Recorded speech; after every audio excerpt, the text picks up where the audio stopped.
Mesdames, Messieurs, chers compatriotes, toutes celles de ceux qui font l'honneur de suivre les actions du CCT par ma voix, je ne vous dirai jamais assez merci pour ce que vous apportez à notre lutte au quotidien. Là, très rapidement, je vais profiter de cet espace de break parce que nous sommes en réunion là derrière pour rapidement passer un petit message à Jules Oumer Tchouenkam qui a finalement été libéré après 10 ans d'emprisonnement de façon arbitraire, abusive, malhonnête et méchante. Je voudrais ici remercier quelques personnes. Et avant de remercier ces personnes-là, je voudrais remercier le plus supérieur d'entre nous, qui est le très haut, c'est-à-dire Dieu, qui a voulu donner la force à cet enfant de tenir en prison, qui lui a donné l'énergie de tenir. Et après cette personne-là, après ce Dieu tout-puissant, je vais remercier ici mon jeune frère, notre jeune compatriote, qui lui-même m'a fait la prison pendant 3 ans arbitrairement parce que un homosexuel de circonstance, il n'a pas du gain, a voulu le jeter en prison. Je parle ici de l'épouse ou de l'époux de Laurent Issou, qu'on appelle M. Amogo Belinga. Il avait jeté en prison pour 3 ans. Il était avec un autre, Patrick Sapaka. Donc c'est en prison que David Eboutou a donc connu Oumer Jules. Sorti de prison, il a décidé de faire ce que tout être humain responsable et conscient doit faire face à une telle injustice. Il a décidé de rendre cette affaire publique afin que des personnes éclairées puissent en accaparer et en faire de ça une cause. Pas seulement une cause pour Jules, mais une cause pour toutes celles de ceux qui sont des victimes. Et après l'appel de David que je vais ici saluer, Eboutou, je salue cet enfant courageux, cet enfant, cet intellectuel, cette intelligence de notre pays, un esprit. Je veux lui dire ici, jeune frère, je ne saurais comment te dire merci. Merci à toi, merci à ton courage et merci au Seigneur qui t'a éclairé pour tendre la main à ton frère. Parce que comme je le dis ici régulièrement, chacun doit aider à son niveau. Ce n'est pas une question d'argent. Toi, tu n'as pas eu d'argent à donner à Jules, mais tu as utilisé ta plume. Tu es allé à l'école, tu es intelligent, tu as écrit, et ça nous a tous interpellés.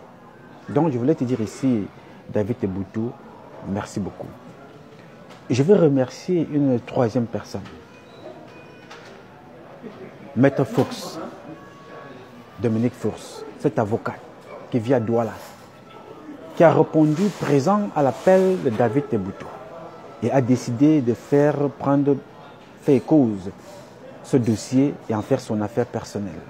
Pas seulement pour Jules, mais pour toutes les victimes innocentes qui sont dans le même cadre que Jules.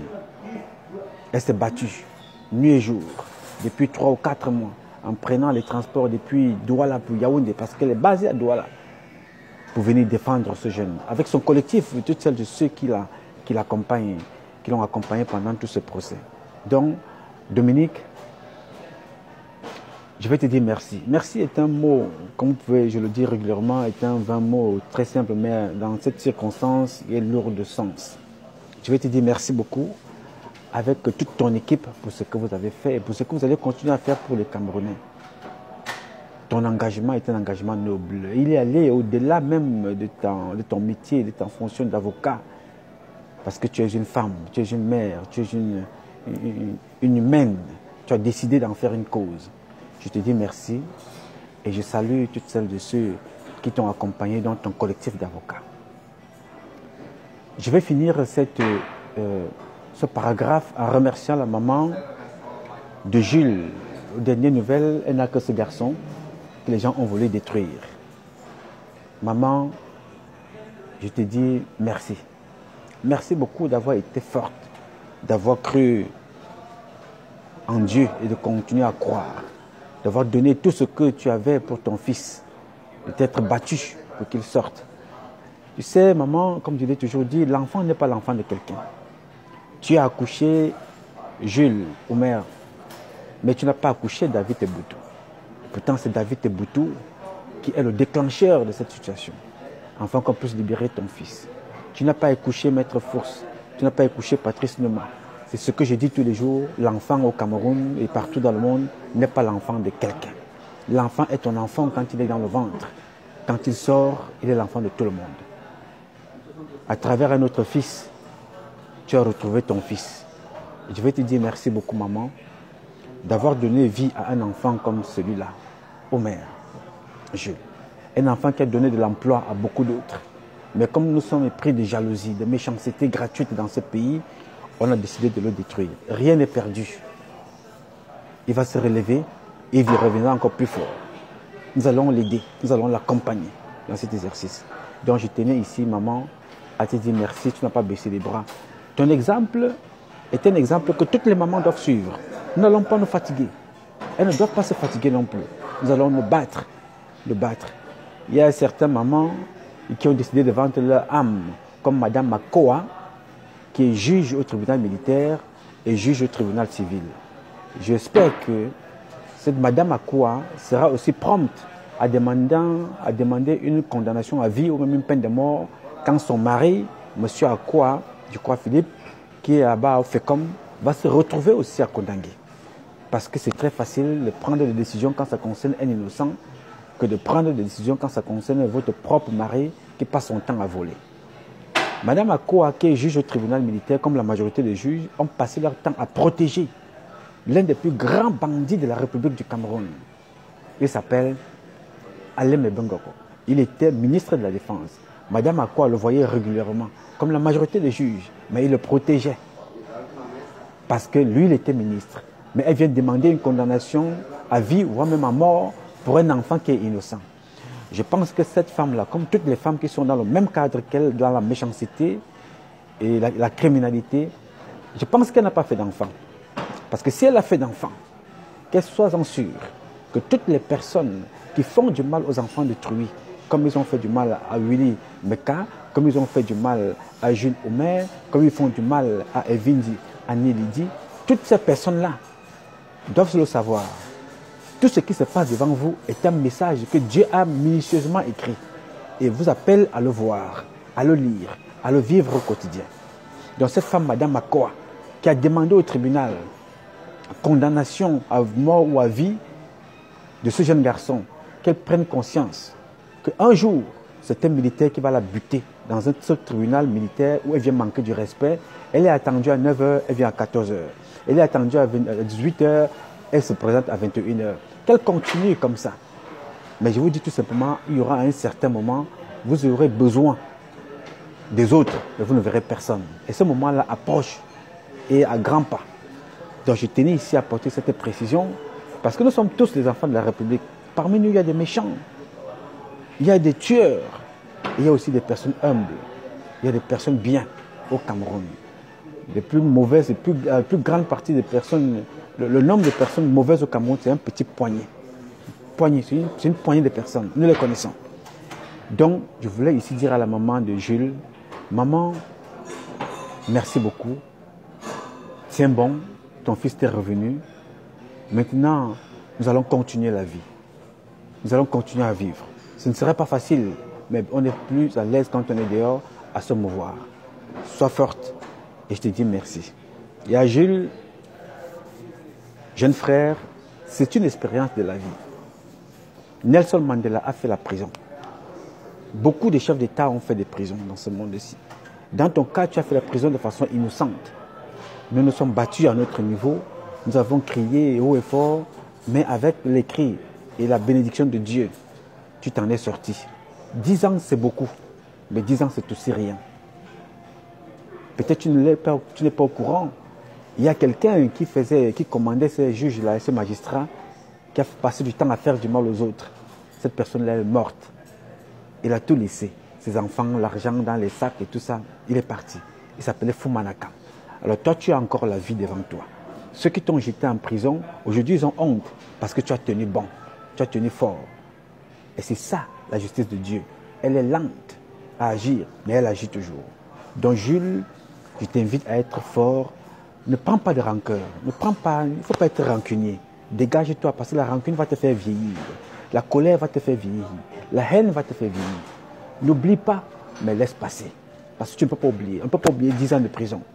Si quelqu'un te dit ça, il t'aurait menti. On n'oublie pas 10 ans de prison comme ça. Laisse, passe à autre chose, avançons. L'avenir nous dira. Le Cameroun ne pourra pas se construire sans toi, dans ton expertise, dans ton intelligence. Même les tam-tampions qui sont venus disant qu'ils sont de Orange et tous une troupe, les bandits qui sont arrivés là, après on va régler leur compte. Pour le moment, ce n'est pas ça le problème. Ils vont répondre à la justice de faux témoignages. Parce que chaque chose a un temps. Parce qu'il y a quelqu'un qui m'a envoyé un message là et que je réponds ici en lui faisant comprendre que ça peut prendre le temps que ça va prendre, mais Dieu a toujours un temps pour chaque chose et pour chacun d'entre nous. Donc Jules, sois fort, rends grâce à Dieu et dorénavant sois prudent. Sois prudent. L'être humain est dangereux. Ce n'est pas un Congolais, ce n'est pas un Tchadien ou un Libanais qui viendra te faire du mal. S'il le fait, c'est toujours avec la complicité de ton propre frère. Fais gaffe et fais attention à toi. C'est ce que je voulais te dire ce matin. Je te salue et beaucoup de courage. Je vais continuer profiter de ce petit temps qui me reste encore pour parler de M. Amogo Belinga. Je vous dis, faites attention parce que je vous avais dit ici que chaque fois que je vais dire les choses, si je les dis avec l'intention de nuire, ou bien d'insulter, ou bien gratuitement, ce n'est pas vous qui allez me punir. C'est Dieu qui va me punir parce que moi je crois en Dieu. Je suis son instrument. Donc je n'attends pas forcément un merci ou bien une critique, une sanction d'un homme. Parce qu'ils peuvent toujours fabriquer des choses comme ils ont fait avec Jules Tchinkam, comme ils l'ont fait avec Willy Meka, comme ils l'ont fait avec Madame Barbara, pour pouvoir faire du mal gratuitement. Donc la personne qui me fait du mal de façon juste, c'est Dieu. Parce qu'il m'aurait puni parce que je n'ai pas suivi les principes. La personne qui me fera aussi du bien de façon juste, c'est toujours le même Dieu. Je vous ai dit ici que M. Poblia a laissé les gens faire un certain nombre de choses, a laissé les gens se comporter n'importe comment. Donc chacun fait tout et n'importe quoi. Amogo Belinga est un bandit de grand chemin au même titre qu'à Tangandji. Ils ont volé à Campost. Certains parents, nos parents, sont encore en prison dans cette affaire. Une femme et un homme. Des personnes qui étaient déjà retraitées, elles sont en prison. Mais à Tangandji, et M. Amogo Belinga, l'épouse ou l'époux de Laurent Esso, sont dehors. Ils viennent aujourd'hui encore avec une structure, vous disent qu'ils ont ouvert une microfinance appelée Vision Finance pour anarquer encore les Camerounais. Je tiens seulement à vous rappeler qu'il n'y a pas très longtemps, vous avez été victime de Mida. Beaucoup d'entre vous ont été victimes de Mida. Ces gens qui viennent vous créer des structures, ils viennent comme ça vouloir blanchir leur argent en volant encore plus votre argent. Ne mettez pas un sou. Ne vous pointez même pas là-bas. Vous allez donner de l'argent, vous allez donner vos fesses, vous allez donner vos vies, vos sangs, vos corps, et vous partirez sans argent et vous serez mort. Parce que c'est ce que M. Biapol et son groupe ont décidé de vendre aux Camerounais, la mort. Même pas de vous vendre, de vous offrir gratuitement, même quand vous ne voulez pas. On vous l'impose, la mort. Je voulais donc vous le rappeler. Quelqu'un m'a dit dans un message écrit que ça fait des années que nous tirons sur M. Amogo Belinga, mais il continue à être là. Je vais seulement lui faire comprendre que moi, je suis un infatigable gars camerounais. Je suis infatigable. Et la seule personne qui le sait très bien que je suis un infatigable, c'est M. Alem Bengoro. Ça fait 20 ans. J'ai commencé à me battre avec ce monsieur-là depuis 20 ans. Il a envoyé des individus comme certains d'entre vous, insultés, adressés, menacés de mort. Mais le voilà aujourd'hui en prison. Parce que le caillou de Dieu écrase lentement. Il n'arrive jamais quand tu veux ou quand tu attends. Mais sois seulement insistant, résistant, dans l'endurance de la justice, la justesse. Croire en soi et avoir la foi. Avec Dieu, c'est ça la recette. Donc, Alem Bengoro aujourd'hui, il sait très bien qu'avec moi, mes parents ne sont pas milliardaires. Moi non plus. Je ne suis pas parfait, mais je suis un garçon qui aime les gens et qui aime la justice. Je ne tue pas les gens. Je ne suis même pas prêt à le faire. Je peux riposter à une attaque avec une arme, mais je ne serai pas le premier. à tirer sur quelqu'un. C'est d'ailleurs pour ça que j'ai décidé de quitter l'armée, pour ne pas répondre à un ordre illégal, aller tuer mes compatriotes à l'Ouest. J'ai refusé ça. Donc je tenais ici à faire cette précision. Monsieur Alain Bengoro est témoin. Donc, Belenga, Amogo Belenga, qui peut continuer à faire ce qu'il a fait. C'est un groupe. Il n'est pas seul dans cette histoire. Vous ne pouvez pas passer le temps à tuer des gens, à jeter des gens en prison de façon abusive comme ça et continuer à croire que vous êtes invincible. Non, monsieur, vous n'êtes pas invincible. C'est que chaque chose a son temps. Et quand le temps de Dieu arrivera, monsieur Amogo Belenga va répondre, qu'il soit couché, assis en voiture ou malade ou par accident, il va répondre, et même en prison. Et j'en suis convaincu, ça je peux le dire avec prétention, parce que je suis sûr. Parce que c'est une loi qui ne trompe pas. Quand tu fais du bien, tu connais la récompense du bien. Quand tu fais le mal, tu connais aussi les conséquences du mal. Ça prendra le temps que ça prendra, comme avec Alain Bengoro, mais ça arrivera. Toujours et toujours. Rien ne peut changer ça. Donc, je voulais faire cette précision-là à vos autres qui m'avaient envoyé des messages après les 2 publications d'hier, pour vous faire comprendre que nous sommes en train de nous battre. On ne croise pas les bras ici. Nous nous battons pour que le Cameroun change et qu'il soit le meilleur pays à vivre au monde. Pour vous, pour nous, pour le peuple camerounais et pour les amis du Cameroun. Je le dis tous les jours et je suis fier même de le dire. Le Cameroun est l'un des pays les plus riches de cette planète parce que sa richesse repose sur vous, ses fils. C'est vous qui faites l'Amérique. C'est vous, les médecins camerounais, qui faites l'Amérique ici. Vous qui soignez les ingénieurs camerounais. C'est vous qui êtes à la NASA. La NASA se fabrique seule. Elle se fabrique avec le cerveau. Elle se fabrique avec le pétrole. Non, elle se fabrique avec l'intelligence que les parents vous ont éduqué. Ils ont fait de vous des enfants intelligents pour venir développer l'Amérique. Moi, je vais me battre avec les autres pour que nous soyons prompts à aller, la même intelligence à y servir de l'autre côté. L'intelligence qui sert la France, l'Allemagne, la plus grande communauté de médecins camerounais à l'international se retrouve en Allemagne. Mais cette communauté-là ne peut pas servir son pays. Pourquoi? Parce que elle est bloquée par le régime et le système de M. Biya. Donc, je tenais ici à vous le rappeler, à vous le dire. M. Belenga peut continuer à faire ce qu'il a à faire. Nous, notre mission de continuer à dénoncer, dénoncer, dénoncer, jusqu'à ce qu'ils tombent. Ils sont nombreux. Et ils vont tomber. Il n'y a rien à faire. Ils vont tomber. Maintenant ou demain, nous allons les faire tomber. Et même arrêter. M. Biya n'ira pas tout seul. Il a été comptable. Il a été responsable parce qu'il n'a jamais puni. Il devient comptable et responsable. Mais il n'est pas seul. S'il n'a plus de force, c'est nous qui allons faire le relais. Donc, je voulais donc répondre à ce sujet-là en vous faisant comprendre que je n'ai aucun marché, je n'ai aucun problème personnel avec M. Amogo Belenga.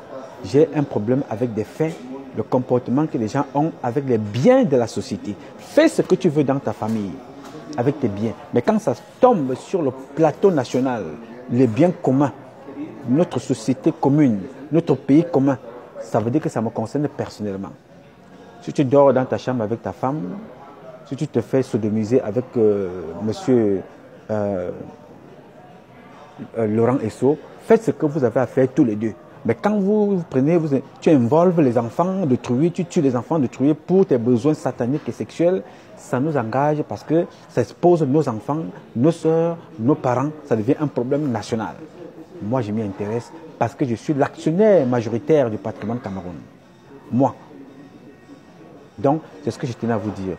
Je vais conclure cet échange parce que je vais y retourner dans quelques minutes avec le problème de M. JPS, Jean-Pierre Sarr. Je vous ai briefé rapidement hier dans une publication où je parlais de Mme Meka avec Willy Meka, son fils, et ceux-là qui ont assassiné cette famille, donc M. Yinda, lui, Nathalie Moudiki et beaucoup d'autres. Je vous ai dit, je vais enchaîner, vous allez suivre ce qui se passe dans cette affaire-là, la méchanceté, la jalousie, le sexe, le pouvoir sont entremêlés dans cette histoire. Nous allons tout déballer et demain, il y aura justice. S'il n'y a pas justice avec le pouvoir de Biya, il y aura justice avec nous. S'il n'y a pas avec nous, il y aura avec vous. Mais ce qui est sûr, c'est que la mémoire de Mme Barbara Meka ne partira pas gratuitement. Les gens ont trop tué. Celle de Willy ne partira pas gratuitement. C'est comme là, celle de Jules Komkom vient d'avoir un résultat. Alem Bengor est en prison. C'est lui qui avait tué Jules Komkom. Quand je le disais ici, vous m'avez toujours traité de ce gars étonne là, il raconte sa vie bavarde. Oui, je suis un instrument de Dieu. Moi, je vais toujours bavarder. Dieu va m'amener à bavarder.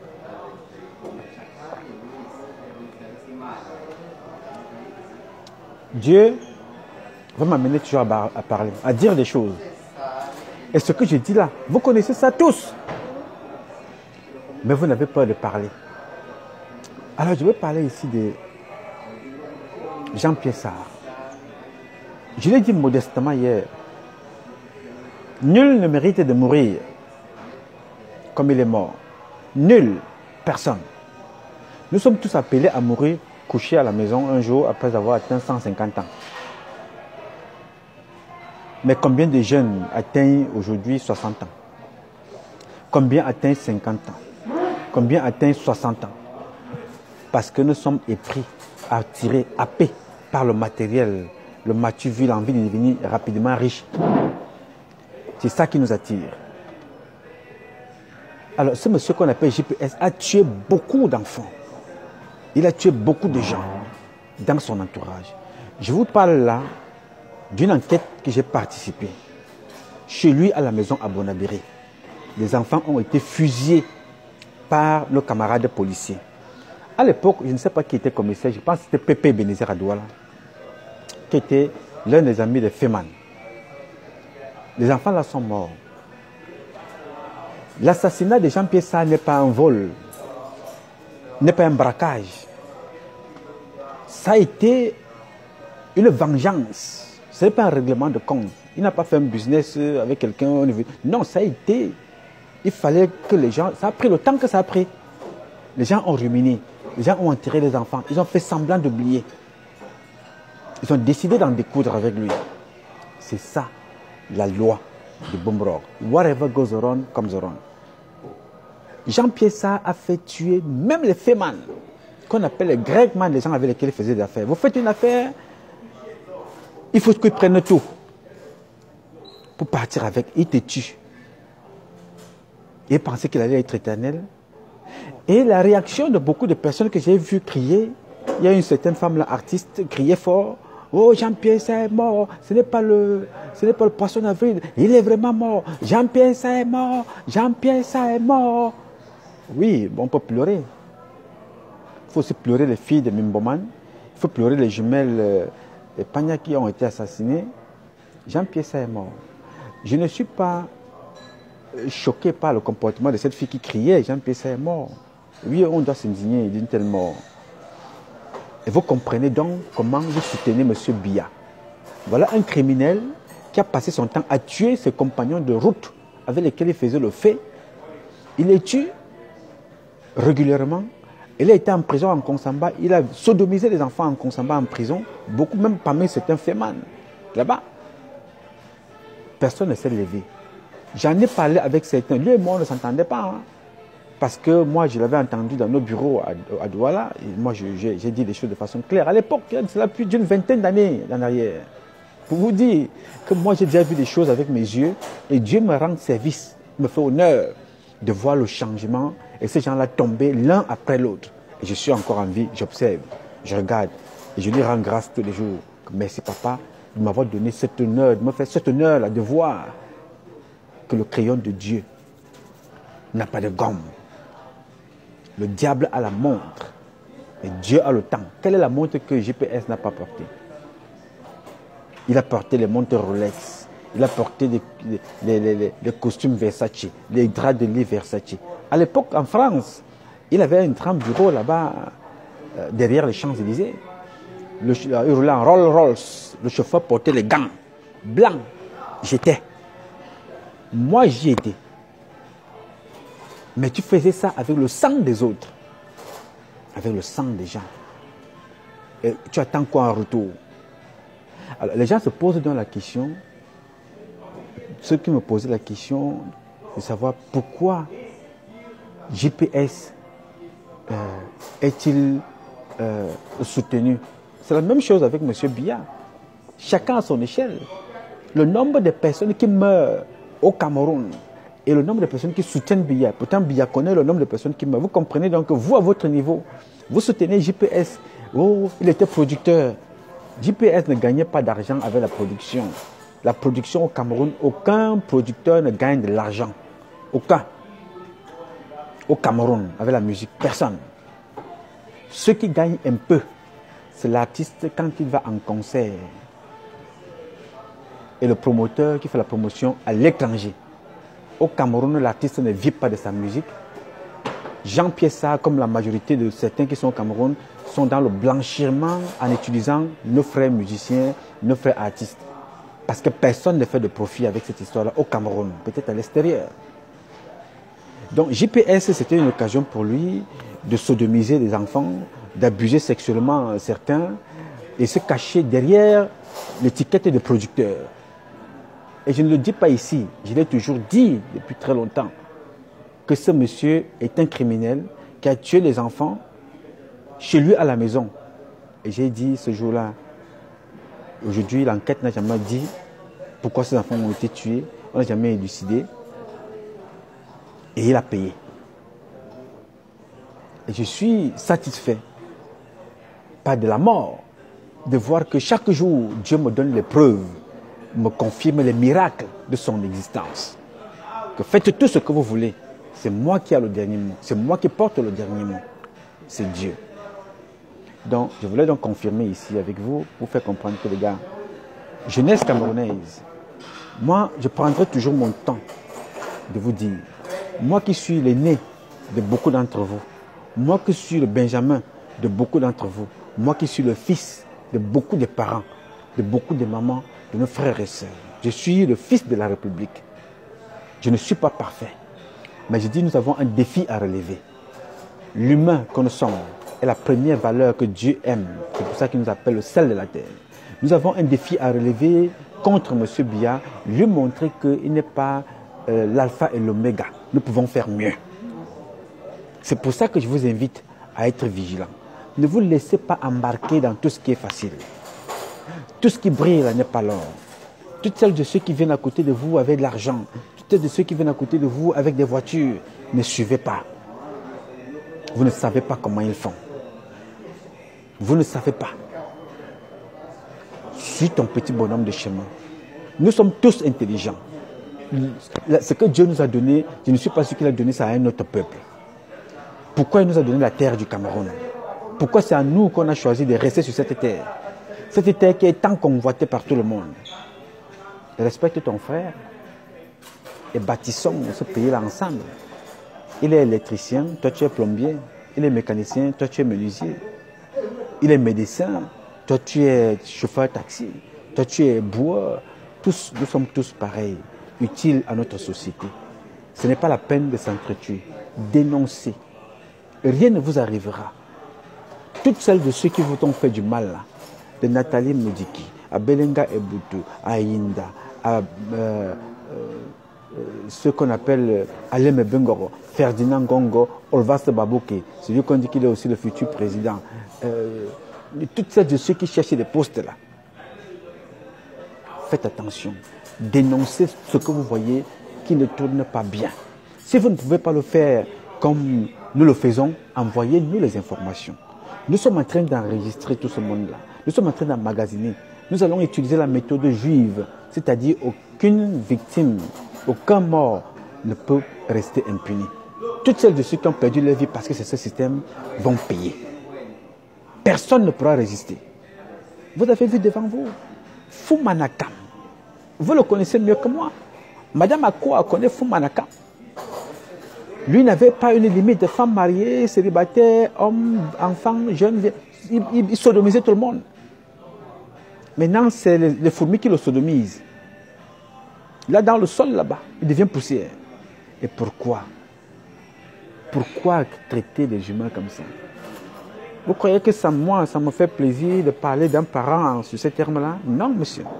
Mais je suis obligé d'utiliser ces mots pour vous donner l'importance qu'une vie a, pour vous donner l'importance que nous avons dans cette société en tant qu'humains, et pour vous exprimer le mépris qu'on peut avoir contre quelqu'un qui a méprisé les vies humaines. Je suis là pour vous faire la différence. Sans donner de leçons, j'explique les faits. Je vous démontre ce qui se passe tous les jours. Et je veux que chacun de vous prenne conscience de cela, chaque minute, chaque seconde. Chacun doit assumer sa part de responsabilité. Moi, j'ai dépassé la peur. J'ai peur, mais j'ai dépassé la peur. J'ai choisi d'être un instrument de Dieu. Ceux qui me menaçaient de mort hier tombent tous les jours. Ceux qui me menaçaient d'emprisonnement, eux-mêmes vont en prison. Un jour, une maman m'avait dit, Patrice, mon fils, même tes propres frères vont te vouloir du mal. Tes amis vont vouloir t'assassiner. On utilisera même une femme ou quelqu'un à tes côtés pour te faire du mal. Mais plus tu as d'obstacles, ces obstacles-là deviennent aussi des avantages pour aller plus loin dans ce que tu fais. Dénoncer, informer, sensibiliser, proposer, aider. Fais ce que tu as à faire. Seul Dieu pourra te récompenser. Et c'est ça que je ferai tous les jours. Et chaque jour que je vais me lever le matin, dès que j'ai un espace comme je l'ai là maintenant, je partage avec vous. Aussi longtemps que Dieu me donnera la force de le faire, je le ferai sans avoir peur, sans crainte. J'ai dépassé la peur. J'ai dépassé la peur. Donc ma force, c'est Dieu. Dieu seul. Je tenais donc à vous remercier, toutes celles de ceux qui nous suivent, vous dire que nous avons trop souffert. Nous sommes presque là, à la fin, parce que le changement arrive. Et il va se faire. Il y aura avec beaucoup de difficultés, mais il va se faire. Je suis sorti donc de chez moi pour venir participer à une énième réunion ici, aujourd'hui. Je pourrais partager avec vous les résultats et le compte rendu de cette réunion tôt ou tard, mais pour le moment, ça reste encore, nous sommes encore en cours de réunion. I love you, je vous aime, je continuerai à me battre pour vous, avec toutes ceux qui sont avec moi, Rémi Ngono, Njana Seme, Kemta, toutes celles et ceux qui se battent au quotidien pour qu'on puisse s'en sortir. Je suis avec vous et nous sommes ensemble et c'est ensemble que nous vaincrons. Merci beaucoup. Have a wonderful day and may God bless you all. Thank you.